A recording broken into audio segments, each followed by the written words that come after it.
Aujourd'hui, notre expert automobile François Alain a décidé de relever un défi de taille. Acheter, restaurer et revendre une des légendes de la marque au cheval cabré, la Ferrari 330 GT 2+2, conçue pour la Familia. Je trouve que c'est l'une des plus belles voitures des années 60. V12 d'anthologie, ligne griffée Pininfarina. Pour se payer sa bellissima, François s'est mis sur la paille. C'est la première fois qu'il met autant d'argent pour s'acheter une voiture. Tu sais combien il me l'a expertisé? Non? 200. 200? Oui. Dans cet état-là? En l'état. 200 000 €, le prix d'une baraque. Ça calme. Le truc, c'est qu'il a quand même trouvé le moyen de ne rien débourser. Je te propose d'attendre évidemment que j'ai revendu la voiture pour t'amener ton chèque. Le but, faire un chantier express pour revendre sa voiture rapidement et rembourser son crédit. Pour François, c'est finger in the nose. 2 mois, ça devrait le faire. Pour la restaurer dans les règles de l'art, notre expert peut compter sur son pool de restaurateurs professionnels qui est carrément emballé par le dossier. Oh, celle-là, elle est pour moi. Calme. Quand t'auras fini de te tripoter, parce que tu crois que tout ce qui est italien, ça sort de chez toi? Ils vont se battre pour récupérer le chantier. Allez, 30, coûte 29, c'est une belle voiture. Alors t'en penses quoi de 29? Ah, j'ai 28, moi. Là, il nous concocte un truc, t'as tous les deux, là. Il y a un truc qui va pas. Malheureusement, le dossier ne sera pas aussi simple que prévu. Révision mécanique, réfection de l'ensemble du système de freinage, mais surtout des bas de caisse complètement pourris. En fait là, François, je crois qu'on est en plein dans ce qu'on peut appeler un vice caché. 2 mois de restauration, ça risque d'être un peu tendu pour François. On a été obligé de faire refabriquer des pièces qui n'existent pas, et ça nous a pris du temps. Pour oublier ses malheurs et sa méga dette, notre expert a décidé de décompresser aux côtés de l'animateur et humoriste Sébastien Coé, un véritable dingo de la Scuderia Ferrari.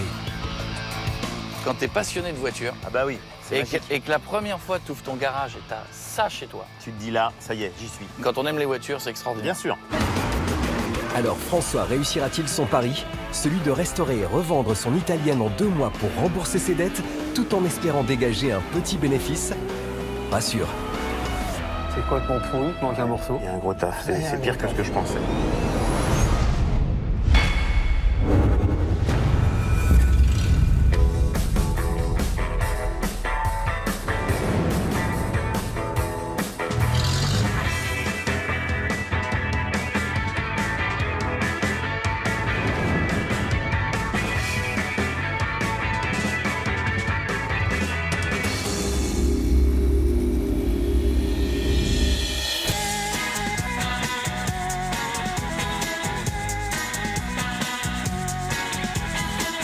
Alors aujourd'hui, je m'attaque à un véritable avion de chasse. Une automobile avec comme sigle un cheval cabré.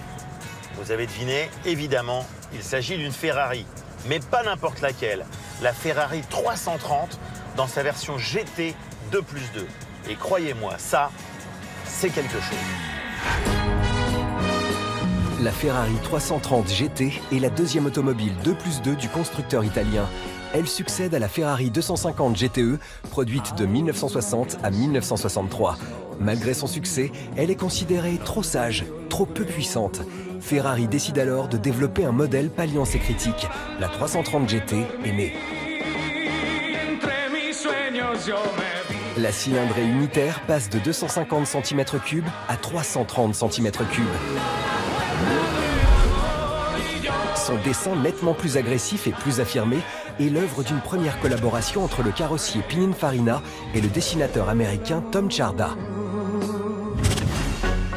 La 330 GT 2+2 a été déclinée en 2 séries, 4 phares ou 2 phares. Présentée en 1964 au Salon automobile de Bruxelles, la 330 GT 2+2 naît dans un contexte historique très favorable. Pour la première fois de son histoire, cette année-là, Ferrari réalise un doublé aux 1000 km du Nürburgring et remporte également les 3 premières places aux 24 heures du Mans. La domination de Ferrari est absolue, ce qui booste les ventes de sa GT 2+2. La 330 GT marque l'histoire de Ferrari par une production inhabituellement élevée, 1088 exemplaires. Alors j'ai une amie qui justement a une Ferrari 330 GT 2+2 depuis fort longtemps et j'ai cru comprendre qu'elle voulait la vendre. Alors je vais me dépêcher d'aller la voir le premier et en plus j'ai peut-être même 2-3 acheteurs potentiels derrière. Ce serait parfait. je fonce. Faut mettre les gaz, parce qu'elle fait de l'œil à pas mal de collectionneurs, cette voiture de luxe. C'est d'ailleurs dans une très jolie propriété que François a rendez-vous, et il est très attendu. Bonjour François. Comment ça va? Ça va et toi? Bah oui, par une si belle journée ensoleillée. T'as mis de la pluie? Ouais, ça doit être ça, ouais. Elle, c'est Sandrine. N'essayez pas de la lui faire à l'envers. La 330 GT, elle connaît ça par cœur, surtout la sienne. Cette jolie blonde ne compte pas pour des prunes, et c'est sûr, elle ne fera pas de cadeau à notre François. J'ai ouï dire que tu vendais ton petit joujou. J'y pense, oui. Moi, c'est une voiture que j'aime beaucoup, beaucoup. Je trouve que c'est vraiment une très, très belle auto. C'est même carrément la classe, quoi. Une opportunité trop belle pour François. Tu sais que je l'ai fait expertiser il n'y a pas si longtemps. Je me doute. Elle a bon deux réflexe. problèmes majeurs et c'est ce qui Ouais. m'amène à la vente. D'accord. Parce que il y a le freinage Ouais. et puis il y a de la corrosion malheureusement au niveau Ah. des bas de caisse. D'accord. Et là, ça me fait trop de dépenses. Ouais, on comprend la déception de Sandrine de vouloir se séparer de sa bombe latine, parce que pour les collectionneurs, c'est juste le Graal. La 330 GT au design fin et aérodynamique en impose, avec ses 4,80 m de long, 1,75 m de large, 1,32 m de hauteur et 1,4 tonne sur la balance. La ligne des ailes avant plonge pratiquement en ligne droite dans l'habitacle afin de remonter légèrement vers les ailes arrière. Les flancs avant sont aérés avec ces trois larges ouvertures, suggérant des ouïes de requin pour permettre à notre moteur de respirer. La poupe de notre Ferrari 330 GT est inédite, avec un arrière un peu bulbeux et des petits feux en amande positionnés horizontalement à chaque extrémité. À l'intérieur, le luxe est omniprésent. Cuir pour les sièges, bois pour le tableau de bord et le volant, sa console centrale est complète avec ses tachymètres, son compteur de vitesse et son compte-tours. Et pour la première fois chez Ferrari, la direction assistée. Système de freinage optimal avec ses 4 freins à disque. Lorsque le V12 se réveille, il semble se racler le fond des trompettes d'admission avec ses 300 chevaux. Vitesse max, 245 km/h. Elle passe du 0 à 100 en 7 secondes 5. Alors avant d'acheter une Ferrari 330 comme celle-ci, il y a pas mal de choses à savoir. D'abord, c'est une voiture qui date des années 60. Il y a un certain nombre de pièces qui ne sont pas faciles à trouver, c'est évident, et ce sont des pièces d'un certain prix. Côté moteur, le moteur il est fabuleux. C'est le V12 Ferrari. Le problème, c'est que c'est un moteur complexe, c'est un sacré morceau. Et c'est justement pour ça que peu de professionnels connaissent les réglages de cette bête à 24 soupapes, ce qui forcément impacte les prix. Et oui, la moindre main-d'œuvre coûte cher. Il vaut mieux donc éviter d'acheter une Ferrari sans entretien ou sans historique. Côté qualité, c'est une Ferrari de la grande époque, carrosserie Pininfarina. Évidemment, il y a un look et un style. Moi, j'adore. Et ce n'est d'ailleurs pas pour les beaux yeux de François que Ferrari a voulu allier dans les années 60 la performance de ses voitures de course avec l'élégance des voitures de ville de Pininfarina. Un mot suffit pour la décrire, elle est performante. Freinage, tenue de route, pour une voiture de cette époque-là, on était au top niveau. Et objectivement, elle est juste magnifique. Et sa cote va de pair avec sa beauté puisqu'elle se promène entre 200 000 et 250 000 euros, que ce soit pour la série 1 ou 2. Même si ça reste raisonnable pour une Ferrari, on comprend pourquoi Sandrine n'est pas prête à la lâcher à n'importe quel prix. Moi, Tu l'achètes? Tu es intéressé? écoute, je vais la checker, regarder tout ça de plus près, et je suis apte à te faire une proposition dans quelques dizaines de minutes. Ça Ok, marche. on fait ça? Parfait. Bon, ça marche. Merci Je vais François. jeter un œil. Et c'est avec plaisir et précision que François prend le temps d'expertiser notre beau cheval cabré. Mécanique, carrosserie, mais aussi intérieur. Sur cette voiture, le moindre problème peut coûter gros. Faut pas se rater. Bon, globalement, la carrosserie extérieure, très belle. L'intérieur, moi, me va très bien. C'est vrai que quand on la voit comme ça, on ne se dit pas au premier abord qu'il y a beaucoup de choses à faire. Mais François a quand même décelé 2-3 pétouilles. Les bas de caisse, c'est la partie dans laquelle souvent s'engouffre l'humidité. Et ça, c'est le défaut des voitures de cette époque-là, qui étaient très peu, voire pas du tout protégées contre la corrosion. Ensuite, il y a 2-3 petits détails. Rien de bien méchant. Il manque un caoutchouc sur un débuteur de pare-choc. Faut surtout pas oublier d'y ajouter une petite fuite d'essence qui peut impacter le budget. Bah oui, s'il est à remplacement de pièces. Tout ça accumulé, c'est du temps, c'est de l'argent et c'est surtout de la compétence. Comme quoi, il ne faut vraiment pas se fier aux apparences. Allez, on passe à l'intérieur. La finition, elle est parfaite. J'adore. Ça a été refait il y a quelques années, mais c'est quand même en très bel état. Le volant, il est magnifique. Le capitonnage à l'intérieur, il est magnifique. La sellerie est magnifique. C'est formidable. Eh ben, tant mieux. Il ne reste plus que la mécanique à checker et on sera fixé. Alors, ce moteur V12, ça donne quoi?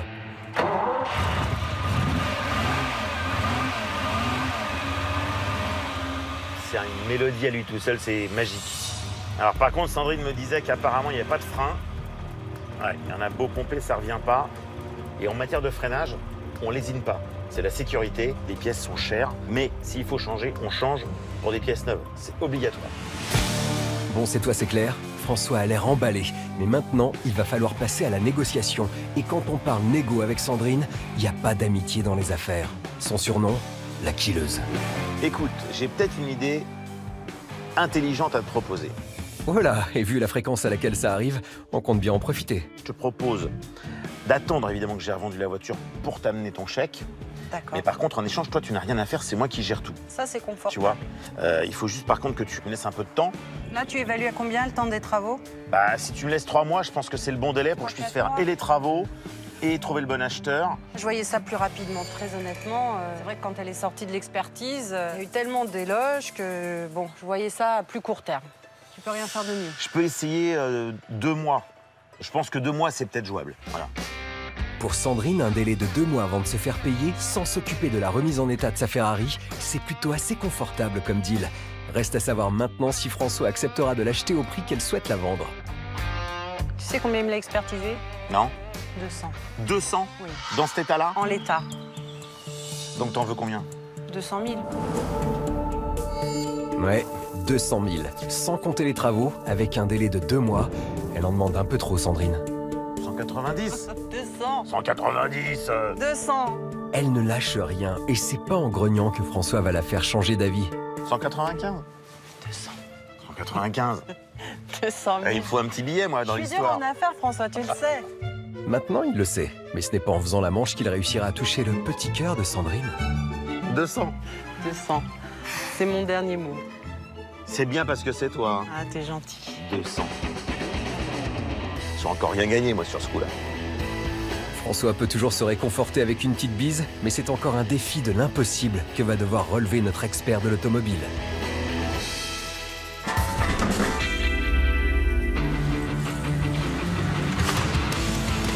Quelques jours plus tard, François a fait appel à son pool de restaurateurs pour venir expertiser notre voiture à papa. À l'issue de ces enchères, celui qui formulera le meilleur devis remportera le marché. D'abord, il y a Olivier, 40 ans d'expérience. Formé chez Porsche et Ferrari, il est devenu référent carrossier des plus grandes marques de prestige. Pascal, alias la Rescousse, ce véritable touche-à-tout a plus particulièrement un faible pour les Allemandes et les Porsche. Eric et son frère Lionel, c'est 35 ans d'expérience au compteur. Que ce soit Aston, Ferrari ou Jaguar, ils savent tout faire. Leur kiff absolu, les véhicules historiques de compétition. Enfin, Céline et David, artistes de la sellerie, incollables en carrosserie et en mécanique. Ils ne visent qu'une chose, l'excellence. Alors, que vont penser nos spécialistes de notre belle italienne? Vont-ils se laisser séduire par ses belles formes? Bon. Ah oui, il est là aussi, lui. Ah bah, bien sûr que je suis là. Alors les amis, aujourd'hui, je dois vous avouer que je ne vous ai pas réunis pour n'importe quoi. Il y a dans le container une voiture qui, à titre personnel, est l'une des plus belles voitures de la seconde moitié du XXe siècle. Rien de moins. Tu nous fais le coup à chaque fois. Non, mais cette fois-ci, non. François, il aime toutes les voitures. À chaque fois, il nous sort le même dossier. C'est la plus belle voiture, c'est la meilleure voiture, c'est celle que je préfère, c'est ceci, c'est cela. Je me dis, ça va être une vieille Peugeot ou une vieille Citroën. Cette fois-ci, c'est la vérité. Tout le reste, c'était de la flûte. Voilà. Vous êtes plus cheval ou taureau? Oh, les deux, mon capitaine. 4 multiples. Je le taquine un petit peu parce que c'est son petit côté populaire. Taureau cheval, on a vite fait le tour là pour le coup. Hein. On est sur de la Lamborghini ou de la Ferrari. Et je vais vous donner un détail supplémentaire. Le propriétaire de la marque concernée adorait notamment ce modèle-là, dont il avait fait sa voiture personnelle. Alors attends, un mec qui avait... Ça j'ai déjà l'idée, moi, mais bon. C'est un mec qui avait toujours des lunettes noires. Et il écrivait en violet. avec un stylo plume violet. C'est ça. Il aimait bien le cheval cabré. C'est une Ferrari 330 2+2. Et Ferrari, c'est pour moi surtout. Ouais, c'est ça. Alors là, On les s'en mecs, bat pas là.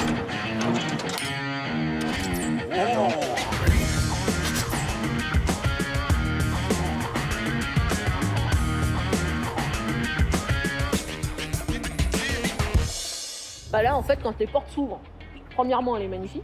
Deuxièmement, elle est magnifique. Oh, et ouais. troisièmement, elle est magnifique. Elle est pour moi. Oh non, elle est bien là. Calme, mais non, mais ça va. Olivier, Sans déconner. Olivier, Ok, je vous laisse. Allez, quand t'auras fini de te tripoter, parce que tu crois que tout ce qui est italien, ça sort de chez toi?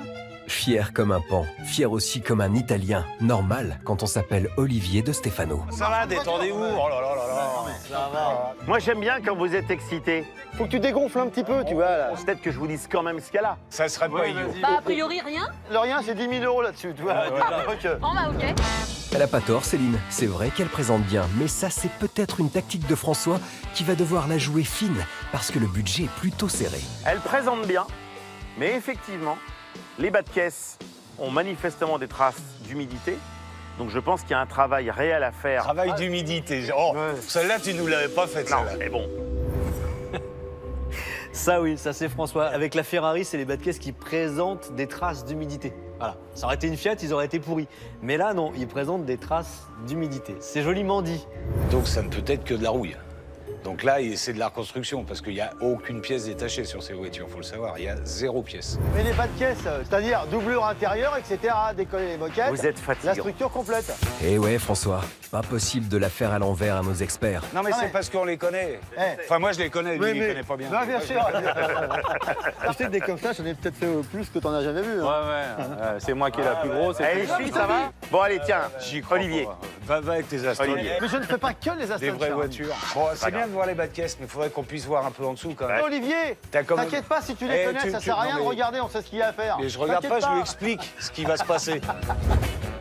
Lui, il se baisse, il sait même pas comment ça marche. T'es trop jeune, toi, laisse tomber. Tu dis qu'elle a pas roulé longtemps. Je pense que comme beaucoup de ces voitures-là, elle n'a pas roulé forcément très régulièrement. Tu sais qu'elle tourne correctement parce que la remise en route d'un Colombo qui a pas roulé Non. un certain temps. Le Colombo tourne bien. Colombo, le moteur, hein, pas Oui. le détective. Non, mais moi je parlais du plat, mais chacun son truc. C'est sûr, d'un côté, expert mécanique, de l'autre, king de la bonne bouffe. C'est très bien aussi, chacun son domaine de compétences. On passe à la suite. Bon, David et Céline, j'en ai vu une chez vous il n'y a pas longtemps en plus. Ouais, ça fait 4 ans qu'elle y est, ils s'en sortent pas. Oh, t'es salaud, quand même. D'ailleurs, ils m'ont appelé pour la finir. T'es un salaud. J'ai dit non, je vous la laisse. T'es un salaud.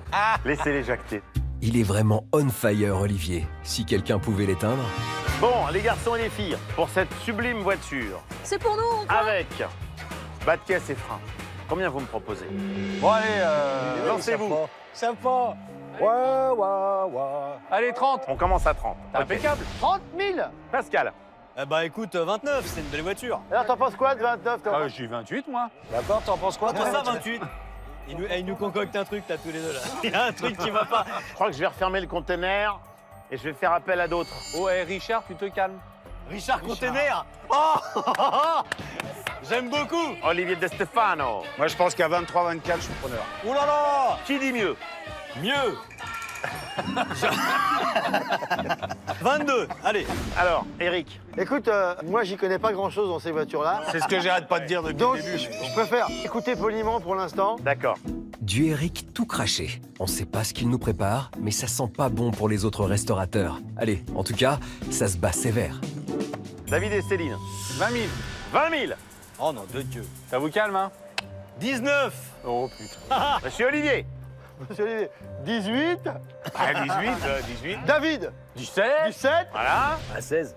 Oh, Forcément. Allez, je te la prends pour 15 000. Au revoir, messieurs, dames. On fait comme ça. Bravo, t'es une ouvrière sur le tapis. Eric, il est comme ça. C'est tout ou rien. Et il y en a un que ça énerve. Tu seras dans la panaille avec Bah, tes bas de mais caisse, bien tes sûr. doubles bordel. Olivier, t'as pas... Tu pourras m'expliquer comment ça se démarre? Prends-la. On te la laisse. Après une lutte acharnée, c'est finalement Eric qui met tout le monde à terre et qui remporte le chantier pour 15 000 €. Ajouté aux 200 000 € du prix de vente fixé par l'ami de François, la facture s'élève à 215 000 €. S'il parvient à revendre sa belle Ferrari 230 000 €, il dégagera un joli bénéfice de 15 000 €. C'est tout ce qu'on lui souhaite.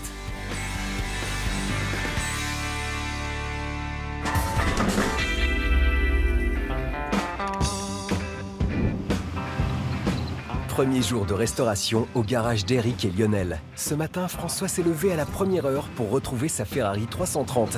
Et ouais, elle lui manque déjà. Et il n'est pas le seul à être tombé sous le charme de notre italienne, parce que c'est un Éric plutôt content qu'il retrouve. Je dois reconnaître que c'est une auto qui est très élégante, Ouais. c'est une belle auto. Le moteur marche nickel, elle est Ouais. impeccable. Bon, par contre, j'ai parlé d'une fuite d'essence. Je vais te montrer. Ok. Donc, comme ils ont mis le filtre à essence juste au-dessus du pot d'échappement, Ah oui, c'était l'époque où parfois les ingénieurs avaient de bonnes idées, ouais. en fait, tu vois, je pense qu'il est mal monté ou le joint est abîmé. Et regarde, tu vois les gouttes d'essence. Ça perle un peu, ouais. Et ça vient tomber juste Pile poil sur l'échappement. Voilà. C'est vrai que c'était pas une idée de génie, surtout quand on sait qu'une petite fuite à 2 balles peut faire partir en fumée une voiture à 200 000 € et en un rien de temps. Le drame, Ouais. c'est que l'essence a un point d'explosion qui est relativement bas. Ouais. Et si la voiture est bien chaude, tu fais chauffer l'essence, il suffit de prendre simplement un gravillon sur la route Ouais. qui vient faire une étincelle. Ouais, et bim, tout s'enflamme. Et là, tu fous le feu de la voiture. Ok. Bah, si François veut éviter la catastrophe, il va falloir réparer rapidement ce problème de fuite. Par contre, en ce qui concerne les freins, tu t'es pas planté dans ton diagnostic. Bon.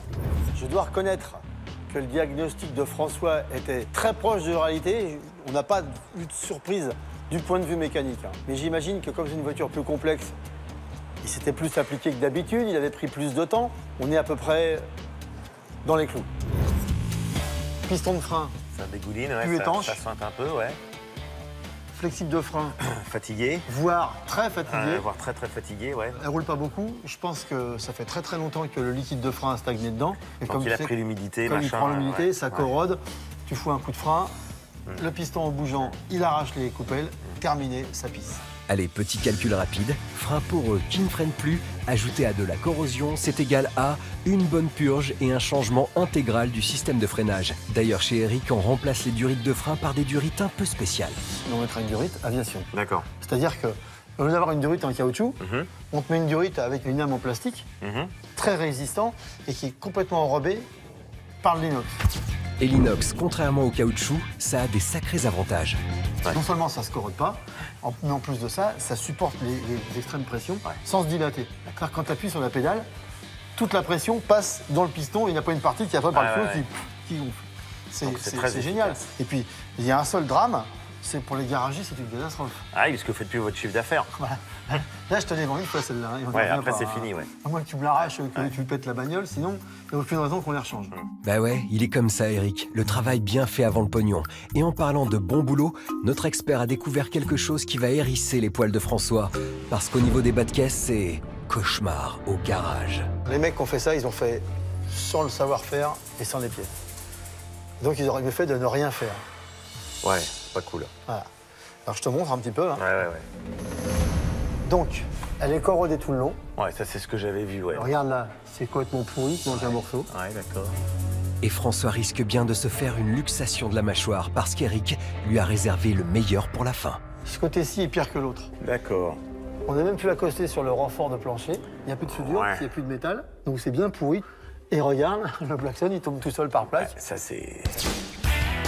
Le Blackson, c'est une protection anti-corrosion et anti-gravillonnage. Faut se le dire, l'état des bas de caisse est digne d'une scène de massacre à la tronçonneuse. Il y a un gros taf. Il y a un C'est gros pire que taf. ce que je pensais, ouais. Alors, si c'est pire que ce que tu pensais, ça va être 2 fois plus cher. Ah, tout de suite les gros mots, voilà. Ouais, et c'est loin d'être fini parce que le festival des horreurs continue. Regarde bien. Tu vois, tu as la terminaison de l'aile Ouais. ici et tu as la naissance du bas de caisse. Ouais. Tu vois, tu as un décalage. On est sur un plat et pour venir masquer le lien entre les deux, on met cette baguette-là Ouais. qui fait la finition entre les Oui. deux pièces. Voilà. Et maintenant, viens voir, je vais te montrer l'autre côté. Tu vas comprendre. Tu vas bien tout de suite voir la différence qu'il y a D'accord. entre les deux. Voilà, regarde, tu vois. Ah oui. En fait, tu vois, normalement, l'aile ici, elle devrait être au bord de la lèvre. Ouais. En fait, on a 1 cm de décalage entre l'aile et le rentrée du bas de caisse. Alors, la question, j'ai pas encore vérifié, est-ce Ouais. que c'est le bas de caisse qui ne rentre pas assez Ouais. ou est-ce que c'est l'aile qui ne sort pas assez? Mais tu as un décalage d'1 Il y a un centimètre. décalage. Le problème, c'est que derrière, tu as une structure. Derrière, tu as une structure. Il va falloir aller chercher lequel des deux n'est pas à sa place. C'est une plateforme non conforme sur une voiture à ce prix-là. C'est ballot. Ça passe pas comme ça. La malédiction des bas de caisse. ça semble être le gros dossier du chantier. Ça sent pas bon. Mais avant de s'occuper de ça, il y a les freins à refaire. Et c'est Lionel, le frère d'Eric, qui va s'en charger. Après un démontage express, notre pro du freinage commence par sortir le tuyau qui distribue le liquide de frein aux 2 étriers. Puis, Lionel retire les plaquettes de frein qui, malheureusement, ont été endommagées. Elles sont mortes. Ouais, elles sont mortes. Parce que le liquide de frein est rentré dans le ferro d'eau, donc la bride ne tient plus. Voilà. Et il y aura ou un déséquilibre de freinage ou un manque d'efficacité. Ce qui n'est pas le but recherché. Ce qui n'est pas le but recherché. Lionel va maintenant s'attaquer à la fabrication de ces durites de frein d'aviation. Donc là, préalablement, on va donc repérer la distance de notre tuyau. D'accord. On va penser à l'embout qu'on va rajouter dessus quand même. Oui, parce que lui, il va prendre de la place. Donc on va avoir un emmanchement jusque-là, donc on fait ici. D'accord. Donc là, maintenant, il va falloir qu'on le coupe. Nickel. Et pour permettre un raccord rapide, Lionel va enfoncer une olive en bout de câble pour plus d'étanchéité et de résistance. Le résultat n'a vraiment rien à voir avec les durites en caoutchouc et apporte même plus d'avantages. Un diamètre qui est un peu plus gros. Légèrement supérieur. D'accord. On a une quantité de fluide qui va défiler plus vite, donc obligatoirement une meilleure efficacité de freinage. D'accord. Maintenant, on va remonter. On n'a que des pièces en état, donc on va avoir un freinage parfait avec 100% d'efficacité. D'accord. Allez, remontage dans le sens inverse, étrier, tuyau, plaquette, le résultat est impec. Et pour Lionel, il n'y aura plus qu'à remettre le pneu et faire une purge des freins.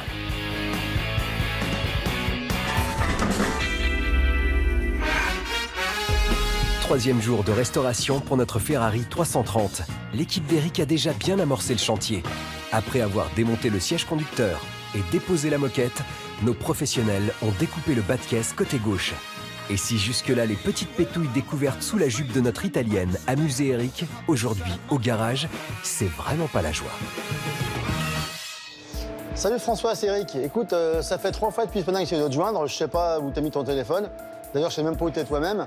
Mais on a un petit problème là, François. Excusez-moi, mais je vous coupe, mais petit problème, ça serait plutôt un gros problème. En effet, Wilfried, en démontant le bas de caisse, s'est rendu compte qu'au lieu d'être de 3 tenants, le bas de caisse ici est composé d'une multitude de pièces métalliques. Une réparation hasardeuse qui fragilise l'ensemble de la structure de la voiture. Ce qu'il faut savoir, c'est qu'un bas de caisse, c'est une pièce de carrosserie indispensable à la survie des passagers du véhicule. Le bas de caisse se situe sur la partie basse de la voiture. Il a un rôle important, puisque c'est le point de liaison entre l'avant et l'arrière d'une voiture.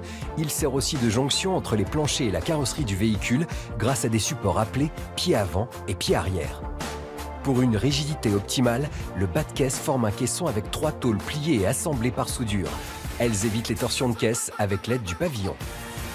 Le pavillon et les bas de caisse ont pour rôle de protéger les occupants du véhicule en cas de choc latéral et préservent une zone de survie.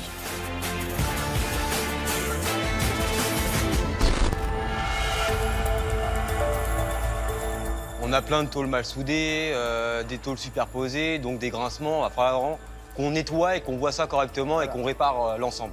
En fait, là, François, je crois qu'on est en plein dans ce qu'on peut appeler un vice caché. Je vais poser mon téléphone, tu vas voir ça, mais il faut que tu passes nous voir parce que là, je crois qu'on a vraiment un problème et que ça va pas se passer comme c'était prévu au départ. Ça remet en cause toute la structure de la caisse, en fait. Hein. On va rechercher tous les pieds d'ancrage. Là, dans un cas comme celui-ci, j'appelle François. Quoi. Je peux pas passer outre. Mais j'avoue que c'est très, très rare. Pour le coup, ça sent vraiment mauvais pour le budget de François. D'ailleurs, si notre expert ne s'est pas rendu compte de l'importance du bazar, c'est que ça a dû être bien dissimulé. Voilà François, la surprise. Tu vois? Et c'est pas fini. Quand on voit la pâte pour les joints de salle de bain, on s'en rend bien compte que c'est un cache-misère.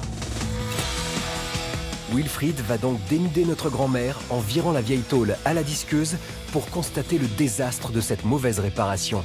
Et en effet, c'est vraiment pas beau à voir. Il y a plusieurs stalls soudés, pas des points, c'est n'importe quoi. C'est du grand n'importe quoi. Wilfried n'est pas au bout de ses surprises, car c'est toute la structure de la voiture qui a été bouffée par la corrosion. Donc là, on peut bien voir que dedans, c'est troué. Le bas de caisse intérieur, la vraie tôle, elle est ici. Donc on s'en rend bien compte que tout ça s'est bouffé. Là, on voit le jour à l'intérieur, c'est complètement becté par la rouille. Là, il n'y a plus de tôle, on n'a plus de structure ici pour revenir pointer notre bas de caisse. Notre chirurgien esthétique automobile va devoir bazarder tout le cache-misère. Mais avant cela, il faut sécuriser la structure de la voiture en l'absence de son bas de caisse. Pour ça, Wilfried va la solidifier en fixant une barre de renfort pour éviter que la voiture s'affaisse et se plie en deux. Voilà. Comme ça, la voiture ne va pas se couper. Maintenant que la structure est sécurisée, Wilfried n'a plus qu'à se transformer en Dr House pour retirer la partie intérieure du bas de caisse. Et après quelques heures au bloc, le spécialiste finit enfin par se débarrasser du superflu tout pourri. Ça, c'est le bas de caisse intérieur d'origine. Donc là, on peut bien apercevoir qu'au milieu du bas de caisse, à l'intérieur, c'était rempli de rouille. Bien sûr qu'il restait encore de la matière, mais ça n'aurait pas fait long feu. Donc on va repartir à zéro avec de la tôle neuve et on aura une structure neuve à l'intérieur et une peau extérieure neuve. On repart à zéro. Wilfried va être obligé de répéter l'opération sur toute la longueur du bas de caisse gauche. Autrement dit, il lui reste encore 2 jours de taf pour tout supprimer, finition comprise. D'ailleurs, Eric vient aux nouvelles pour constater l'ampleur des dégâts. Voilà un peu toutes les tôles que j'ai enlevées. La vache. Il y a quelques morceaux en supplément. 2, 3, 4, 5, Voilà 6, ce que 7, tu 8, 9, 10, 11. Quand tu penses qu'ils ont foutu 11 pièces alors qu'il en fallait 3. En fait, à la mesure où ils ont travaillé en bout par bout, tu vois, regarde. Ils ont rabouté les pièces une par une, ressoudées, ça veut dire que c'est de la saloperie. Exactement. Non seulement la tôle n'a pas la bonne épaisseur, t'as aucune rigidité. Les traverses n'étaient pas soudées au bas de caisse extérieur. C'est-à-dire que t'as pas le lien entre le châssis et le bas de caisse. Exactement. Parce que la caisse n'avait aucune rigidité. Tout à fait. Donc comme le bas de caisse à l'intérieur n'était pas soudé, tu t'imagines que le pied, voilà. Le pied, il sert à tenir le support de la porte, les charnières de porte. Donc c'est sûr que s'il ne tient pas, ta porte ne fait que bouger. Côté positif, heureusement que le châssis, lui, est en bonne santé. Sinon, la voiture se serait écroulée depuis un bon moment. Mais niveau sécurité, on peut quand même dire que c'est proche de zéro. En cas de choc, t'as pas de résistance latérale, c'est-à-dire qu'une battelle qui tape dans la porte, le mec il est allé jusqu'à la console centrale. Ça là, en termes de sécurité, c'est zéro là. C'est n'importe quoi. J'ai bien un mot qui qualifie tout ça, mais Tu gardes pour toi, c'est ça? pas poli. Ah. Donc, Bon ben, on va laisser Eric digérer toute cette petite ferraille. Mieux vaut en rire plutôt qu'en pleurer. Un petit mot pour François tout de même? c'est de la Ferrari quand même, François, hein. C'est pas rien. Hein. Si t'as 2-3 boîtes de conserve à faire. On a de quoi Bon. faire. Eh ben écoute, on attend ton passage. À bientôt, François. Salut François. En tout cas, en attendant François, Wilfried doit maintenant s'occuper du bas de caisse droit. Good luck.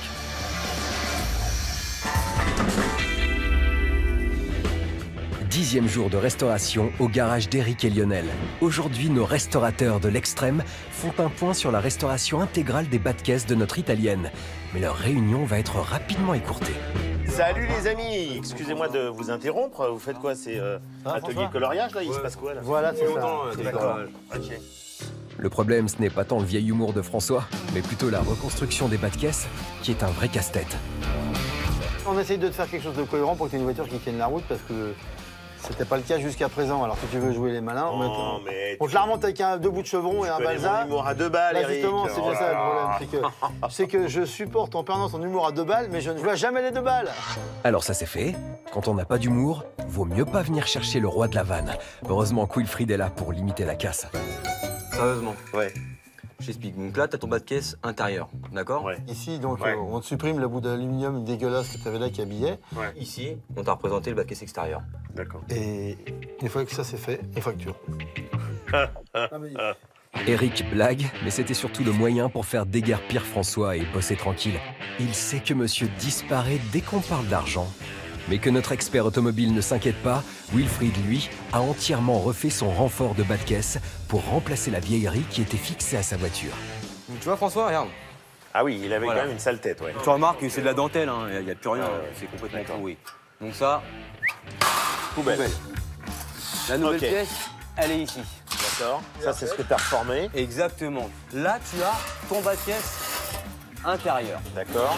Il va venir se positionner comme ça. Ici. Voilà, exactement. Il va falloir faire un arrondi pour pouvoir suivre le pied à l'intérieur. D'accord. Dessus vient se greffer le renfort. Ok.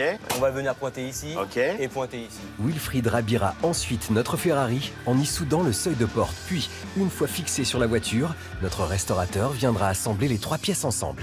Ensuite, tu auras ton bac-caisse extérieur qui viendra finir correctement. D'accord, qui lui épouse ici comme ça. Exactement. D'accord, parfait. Les tôles cumulées forment évidemment une sacrée rigidité. C'est comme un longeron. C'est un Exactement. longeron en fait. Et là, c'est sûr, le dessous de notre Ferrari ne risque pas de s'effondrer au premier dos d'âne venu. Prochaine étape dans la restauration de nos bas de caisse, l'emboutissage du renfort. C'est ce qui permet de le rendre plus rigide. Pour faire un embouti, on se sert généralement d'une presse. La tôle, on la met ici comme ça, d'accord? Bien plaquée, bien centrée. Ouais. Voilà, Ouais, comme ça. Ouais. Là, moi, je vais la centrer, pas mal. Ensuite, je prends mon embout, qu'il faut pareil centrer. Tu la tiens? Ouais, je tiens. C'est parti. Wilfried y va en douceur parce que le plus dur, c'est de faire entrer l'embout sans abîmer la tôle. Donc, t'as généralement pas le droit à l'erreur. Hein. Voilà, une fois qu'on est passé, Ouais, génial. il se guide tout seul après, normalement. Ouais, bien sûr. Tu vois. Là, on peut relâcher. Tu relâches. Voilà. On sort notre outil.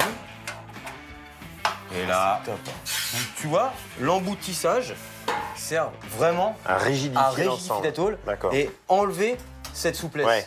Donc une À fois deux qu'on aura moyens. fait tous les embouttissages, la tôle ne vibrera Exactement. plus. Elle sera complètement rigide d'un bout à l'autre. Exactement. Tu veux en faire un? Ah bah si tu veux, ouais, avec plaisir.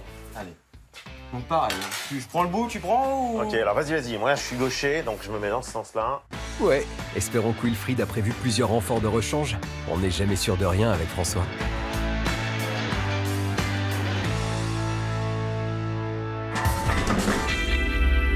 « 35e jour de restauration au garage d'Éric et Lionel. Ce matin, François arrive avec la boule au ventre, car le chantier a pris énormément de retard. Il fonce tout droit au bureau d'Éric. Notre expert a besoin d'y voir plus clair. Bonjour François. Ça va? Ça va et toi? Bah, coup-ci, coup-ça, quoi. Je suis un Ça peu t'arrive. embarrassé, si tu veux, pour la Ferrari 330. Oh mais ça va, ça, faut pas t'inquiéter. Non, mais là, c'est pas une voiture que j'ai pu acheter. La Ah bon, vendeuse... tu ne l'as pas acheté avec tes deniers personnels celle-là? Non. Il achète pour revendre en espérant faire une marge entre les deux. Moi, je suis pas banquier, je suis pas gestionnaire, moi, je m'applique à de la technique. Et donc, j'ai bien compris que son plan, c'était de se la faire payer avant de la payer. Et évidemment, si moi je prends trop de temps, ça va compliquer les choses. La vendeuse m'a gentiment accordé 2 mois de délai. Je sais qu'on a un gros imprévu sur la voiture et je le comprends parfaitement. Sauf que moi, il faudrait que je sache à peu près concrètement quel débordement on va avoir. Écoute, Wilfried, il a pas arrêté. Ah, ça, je sais. On a été obligé de faire refabriquer des pièces qui n'existent pas. Ça nous a pris à l'aise 15 jours. Oui, quoi. c'est logique. Donc, tu vas te prendre une grosse semaine. François va devoir s'y faire, car recréer entièrement 2 bas de caisse, c'est un boulot de dingue. Wilfried y a passé quasiment 10 jours. Ensuite, chose importante, c'est que j'ai peut-être un acheteur. Le problème, tu le connais aussi, c'est que quand un collectionneur a subitement envie d'une voiture... Si c'est pas celle-là, il va en acheter une autre à côté. Absolument. François est franchement culotté parce qu'Éric, c'est pas son problème. Mais notre restaurateur va quand même être de bons conseils. Grosso modo, tu as la date en ligne de mire. Tu lui dis, voilà, écoute, la voiture va être terminée là. Tu lui montres des photos. Si tu veux qu'il vienne, il vient. Tu peux déjà fixer une date de rendez-vous pour lui présenter la voiture. Ah ouais. Et puis au moins, il est rassuré. Il verra qu'il n'y a pas de loup. Il verra qu'il n'y a pas de loup. Après une bonne séance de psychothérapie gratuite, François retrouve enfin le sourire. Bien joué, monsieur Éric. Les garçons rejoignent maintenant Will pour suivre en direct la restauration de nos fameux bas de caisse. Bon, tu vois, regarde. C'est pas mal là quand même. Ah ouais. Hein, on a arrive. bien avancé. Toute la partie bas de caisse intérieure est déjà faite. Il a déjà Ouais. refait le seuil. Et il a repris tous tes pieds. Tu vois, ton pied milieu, ton pied avant qui tenait plus. Tu te rappelles, on tirait dessus. Bien sûr. Tout bougeait. Tout ça, c'est refait. Et c'est vrai que ça fait tout de suite plus propre. Mais Wilfried est loin d'avoir fini avec le côté gauche. Ça sera fait exactement dans les règles de l'art, Ouais. avec les matériaux, les codes d'origine, mais en mieux. Si Éric estime faire un meilleur travail que chez Ferrari dans les années 60-70, ce n'est pas par orgueil, mais simplement parce que les véhicules n'étaient pas traités contre la corrosion. Et le travail bien fait, ça prend du temps. Dans 10 jours, elle est prête à peindre. Ok. On est dans les clous. D'accord. Wilfried effectue un nettoyage préliminaire pour supprimer les aspérités. Les pièces vont pouvoir être plaquées de façon homogène, ce qui va leur permettre d'être suffisamment rigides entre elles pour constituer un longeron solide. En fait, c'est simple, hein. Si ta première pièce n'est pas en place, le reste, Ouais, ça marche pas. t'as jamais un truc correct. Ouais, c'est clair. Après avoir mesuré les codes du véhicule, notre restaurateur va donner forme au bas de caisse intérieur à coups de marteau. Donc, par contre, il faut qu'il l'ajuste parfaitement. Et c'est pour ça qu'il met des petits coups de marteau. Le bas de caisse intérieur est maintenant parfaitement ajusté. Notre restaurateur de l'extrême le découpe ensuite au millimètre près à la disqueuse, avant de le fixer avec des pinces, le temps de préparer le renfort pour la soudure. Franchement, il a fait le plus dur. Là, D'accord. ça y est, c'est bon, on s'approche de la fin. Une bonne nouvelle. Hein, je sais. Je vais venir insérer ma tôle de renfort qui va être pointée jusqu'au passage de roue arrière et au pied avant. Comme ça, aucune chance que la tôle ne bouge. Mais avant de fixer le renfort, Wilfried bombe le haut de la pièce avec du cuivre. En fait, ce cuivre-là, il a deux fonctions. La première, c'est qu'il vient protéger un petit peu les deux tôles. Ça va permettre un anti-rouille dessus, puisqu'on va le brûler en soudant. D'accord. Donc on met du cuivre D'accord. qui sert d'anti-rouille et en même temps, il favorise le contact, puisque le cuivre est un métal conducteur, donc ça permet d'améliorer la qualité des points de soudure. D'accord. Après une vérification à coups de portière, Wilfried est maintenant sûr de son positionnement. Il ne lui reste plus qu'à souder les deux pièces ensemble et refermer avec le seuil.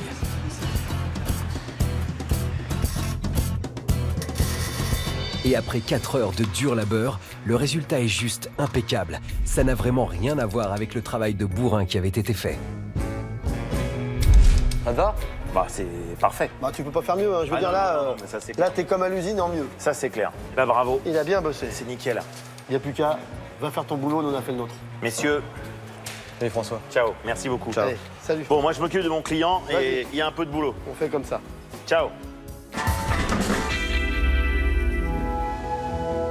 Pendant que la team d'Eric continue de taffer comme des malades sur la Ferrari, François, lui, a décidé de décompresser au bois de Boulogne, non pas pour nourrir les canards de cette magnifique mare, mais parce qu'il a rendez-vous avec un aficionados de la marque au cheval cabré. Alors aujourd'hui, j'accueille un animateur et producteur de radio et de télévision, Monsieur Sébastien. Comment ça va? Sébastien Coé, c'est lui qui a eu la dure mission de faire poêler les Français au réveil en 1993 sur Fun Radio. Mission accomplie car très vite, il devient l'animateur favori des 15-25 ans en surfant sur les ondes comme Skyrock, Europe 2 ou Énergie. Sa folie sur le plateau de la méthode Coé fait de lui Monsieur Nouveauté. Il écrit aujourd'hui des one-man shows comme son dernier spectacle 100% libre, mais il restera toujours l'animateur phare des années 2000, surtout dans le cœur des Français. Je sais que quand tu étais petit, tu n'avais pas les posters des boys band ou des girls band sur tes murs. Toi, c'était plutôt ambiance poster de voiture. Ouais, il y avait tout Rocky d'un côté, Ouais. il y avait Rambo et de l'autre, il y avait des bagnoles. D'accord. Et les bagnoles, c'était plutôt quoi? À l'italienne. Des fois, ça m'a coûté très cher. Ouais. J'avais Alors- les premières voitures au début, j'avais pas du tout les moyens de les entretenir. Ouais. T'es au volant, t'es très fier, tout le monde te regarde, tout le monde dit waouh, et toi tu te dis pourvu qu'il n'y ait pas une panne parce que j'ai pas l'argent pour la réparer. Et ouais, c'est le prix à payer quand on veut faire le beau gosse. Mon petit doigt m'a dit que tu avais une passion pour une marque Ouais. particulière, Italienne, bien sûr. avec un petit cheval qui fait. Un petit cheval, un petit poney. Avec un poney. Un petit poney. Ferrari. Ouais, c'est une féfé. Ouais, je t'ai amené une féfé.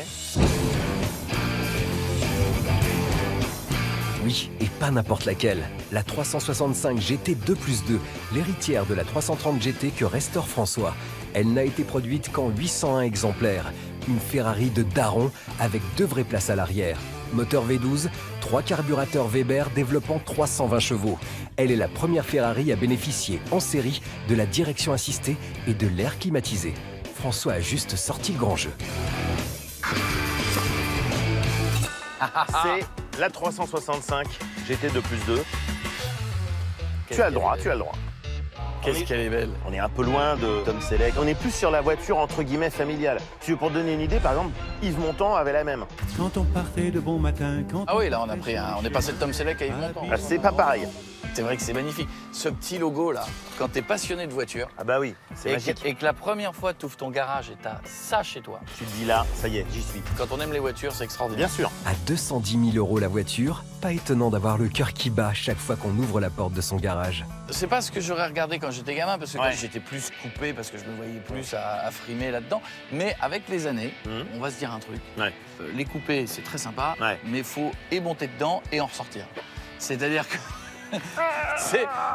Et puis généralement, comme c'est des voitures où les gens te regardent, toi, t'es là, tu dis, attends, t'es obligé de tenter un truc du genre, mais que tu n'arrives pas à refaire dans la vie. Là, je te l'ai fait, mais il n'y a pas de voiture. Mais en théorie, c'est beaucoup plus long. Oui, on est vieux, qu'est-ce que vous voulez que je vous dise? On vieillit, c'est tout, voilà. Alors ça, tu sais quoi? J'adore quand il y a les phares ronds, quand on commence déjà à rentrer dans le délire des phares ronds. C'est la première qui a les phares ronds. J'adore, c'est vieux maintenant, mais j'adore ces anciens pots d'échappement, tu sais, qui sortaient comme ça, où tu pouvais te brûler à coup sûr. C'est clair. Si une fille ne fait pas attention, ou un enfant passe à côté, il a la marque à vie du logo. Il est temps maintenant pour eux de préparer leur petite virée en musique. Pour ça, ils vont mettre une cartouche. Et oui, en 70 aux États-Unis, on n'écoutait pas de la musique sur des cassettes ni sur des CD, mais sur des cartouches. À l'ancienne, quoi. C'est la boîte des gens. Oh là là là là là là là là.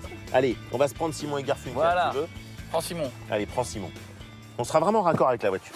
Bon, c'est vrai que pour Coé, on est assez loin de David Guetta, mais le plus important pour notre animateur, c'est de galoper avec notre beau cheval cabré. Attention. Attention, démarrage. On est dans le quart de tour.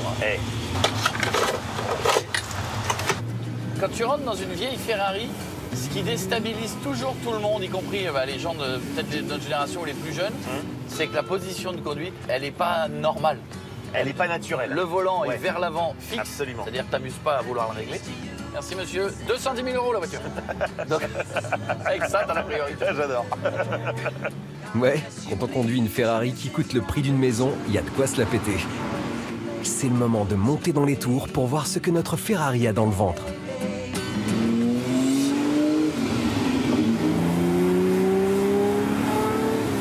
Ah, ça dépote quand même, hein. Ça marche bien, on est bien là. Il y a le pot qui commence à faire un peu de bruit. Les 4 échappements qu'on entend bien là. Alors le freinage, il faut qu'on en parle un peu. Oui. Inexistant, hein. Faut quand même se dire les choses. Ceci dit, ce qui est génial, c'est qu'on s'y fait très vite.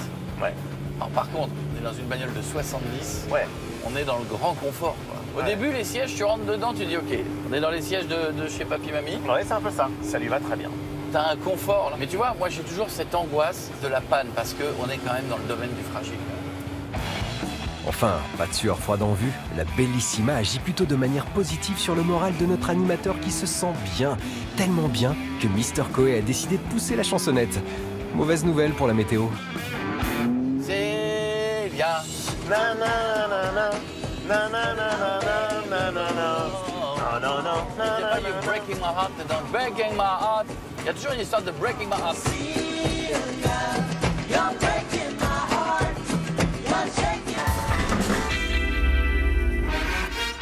Après une bonne bouffée d'hydrocarbures au bois de Boulogne, retour au garage d'Eric. 62e jour de restauration pour notre 330 GT. Malgré l'énorme imprévu au niveau des bas de caisse, notre équipe a bien rattrapé le retard. En un mois seulement, Wilfried a fabriqué un bas de caisse extérieur entièrement neuf. Plan, prise de mesure, marquage et découpe de la pièce, le nouveau flanc de notre Ferrari est nickel. Après avoir poncé et mis en apprêt la tôle des ailes, Eric a repeint les deux côtés de notre cheval cabré. Nos restaurateurs ont tout donné et leurs efforts ont fini par payer. C'est donc soulagé qu'Eric et Wilfried s'apprêtent aujourd'hui à finaliser notre Ferrari. Bon voilà, écoute, elle est pas mal. En plus, elle est bonne en teinte. Il n'y a pas grand chose à remonter. De toute façon, maintenant, on la part à l'intérieur. Il y a une demi-journée de remontage, puis après, on va la lustrer correctement. François va venir, on aura nettoyé les pneus, remis les baguettes chromées, ça va être nickel. Non, c'est bien, je suis content. Là, justement, même si Eric avait demandé à François de se prendre une semaine de marge, notre expert décide quand même de venir voir le résultat au bout de 2 mois. Bravo, parce que franchement... Il a fait du lourd. Ouais. Bon, maintenant qu'il a fait le bas, il faut refaire tout le reste. Mais François, c'est pas un problème. On va à nouveau parler de vie. Non, c'est magnifique. Niveau moteur, tout est OK, tout va bien? Impeccable. On t'a tout contrôlé. Les freins, ça va, l'allumage, la carburation, les vidanges, les niveaux sont OK, liquide de refroidissement, elle n'a pas de suintement, elle n'a pas de fuite, elle démarre correctement, elle chauffe pas, elle freine bien. Il n'y a rien à dire. Bon. En même temps, avec ce V12 4 arbres à cam en tête, alimenté par 3 carburateurs double corps, il valait mieux pour François que le moteur respire la santé. Moi, j'ai une petite surprise pour vous. J'ai un acheteur qui vient aujourd'hui. Aujourd'hui? Oui, il vient aujourd'hui. Mais tu sais pourquoi? Oui, parce qu'au moins, et c'est une fois n'est pas coutume, il va voir la voiture de près, en véritable situation. Avant qu'on l'ait nettoyée, avant qu'on l'ait aspirée. Non, mais lui, c'est un connaisseur. Il va comprendre que là, il n'y a pas de maquillage, il n'y a pas de. Ah bah là, non, il n'y a pas de maquillage, on n'a pas fini. C'est vrai que pour le coup, faire venir un acheteur potentiel avant même que la voiture soit nickel, c'est peut-être pas la bonne idée. Mais il doit impérativement payer son crédit de 200 000 € à la propriétaire du véhicule. Il avait 2 mois pour le faire, ça fait 2 mois. Il doit donc accélérer les choses. Alors au niveau du prix. Bah, il y a un surplus, je t'avais expliqué. Hein. Ouais, je sais. Je peux pas te prendre moins de 7000 balles de supplément. D'accord. Ah, les joies de la voiture de collection. François ne pourra pas y couper cette fois-ci. Le rafistolage des bas de caisse étant impossible à prévoir lors de l'expertise, le travail d'Eric et son équipe est finalement beaucoup plus important que prévu. Notre restaurateur est obligé de facturer à François la main-d'œuvre supplémentaire. 7 000 € de supplément plus exactement. Ça commence à faire. On passe de 15 000 € à 22 000 € de travaux pour la restauration de notre Ferrari 330 GT. Le bénéfice de François devrait réduire comme peau de chagrin, car s'il revend sa Bellissima à 230 000 €, il ne gagnera plus que 8 000 € au lieu des 15 000 € espérés. Bon ben, il ne reste plus qu'à la vendre cette voiture, non? Ah Serge, vous allez bien? Lui, c'est Serge, un véritable collectionneur d'automobiles anciennes. Il en possède un paquet, mais depuis peu, son souhait, c'est d'acheter une Ferrari 330 GT en très bel état. Et il va falloir le marquer à la culotte, car Mister Providence va pouvoir peut-être permettre à François d'éponger ses dettes. J'aime les italiennes depuis très longtemps, depuis que je suis tout petit. Ouais. J'aime cette voiture, notamment le 2+2. Ça me plaît énormément. Alors là, en plus, c'est super parce que vous la voyez, elle sort de cabine. Il y a encore du remontage à finir, mais au moins vous Elle avez... est à peine sèche. Voilà. On n'a rien remonté encore. Hein. Elle est brute de décoffrage. Brute de décoffrage. J'ai préféré vous faire venir maintenant pour que vous puissiez l'avoir de près maintenant et être le premier sur la shortlist. François peut sortir son plus beau baratin, Serge reste de marbre. Eric, heureusement, vient à la rescousse. Là, vous pouvez y aller, hein, tout est neuf. Hein. C'est pas une voiture qui va rouiller demain matin. Serge continue de scruter l'italienne sans décrocher le moindre mot. François, impatient, n'a pas l'intention de passer la journée à le regarder en train d'admirer sa 330 GT. Ça pourrait durer longtemps. À un moment, il faut mettre les pieds dans le plat et parler pépette. Bon, vous savez qu'en plus, au niveau de la cote, aujourd'hui, une 330, ça vaut entre 200 et 300 000 €. Celle-ci, je la propose à 230, donc je suis quand même raisonnable parce que je suis plutôt dans la fourchette basse pour cette voiture-là. Et dans l'état où elle est, franchement, je pense que c'est clair. S'il y en a une à acheter et que la couleur vous convient, à mon avis, c'est celle-là. Serge est dubitatif, mais en gage de bonne foi, Eric l'invite une nouvelle fois à faire le tour. Il lui montre la voiture sous tous les angles pour qu'il constate qu'elle est belle et saine, en espérant que ça fasse chavirer le cœur de Serge. Donc Serge, 230 000, c'est un prix ferme, hein, vous vous en doutez là. Je me doute, je me doute. Vous avez vu les dessous de la voiture, vous êtes rassuré. Bon. Sous réserve de l'essayer, c'est OK. Je considère ça comme une réservation. Pas de négo. Ok. En fait, Mister Suspense était emballé depuis le départ. Il aurait pu le dire direct. Ça aurait fait gagner du temps à tout le monde. Récupération de la belle italienne une semaine plus tard. La voiture brille de mille feux et le moteur rugit à plein poumon. C'est l'extase totale pour l'heureux propriétaire de ce beau cheval cabré. Pour François, le contrat a été doublement respecté. En vendant cette Ferrari 330 GT de 1966 pour 230 000 €, il parvient non seulement à rembourser Sandrine de 200 000 € dans le temps imparti, mais en plus dégage un joli bénéfice de 8 000 €. Quant à Eric et ses équipes, ils ont réussi un exploit, celui de restaurer ce beau cheval cabré en 2 mois et 1 semaine.